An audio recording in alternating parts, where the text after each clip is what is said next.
మందిరానికి వచ్చినాము, దేవుని దగ్గర అడుగుచున్నామో మన జీవితాల్లో సందేహము లేకుండా దేవుణ్ణి అడగేయాలి.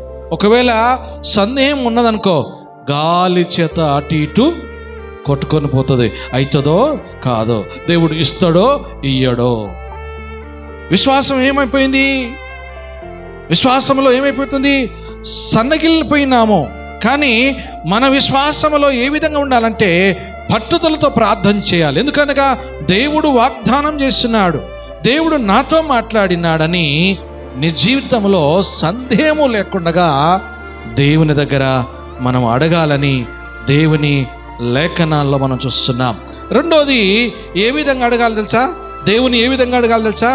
నీకు ఇష్టమైతేనే దయచేయమని అడగాలి. నీకు ఇష్టమైతేనే దయచేయమని అడగాలి కదా. మత్తయి సువార్త 8వ అధ్యాయము 2వ వచనంలో కుష్ఠరోగి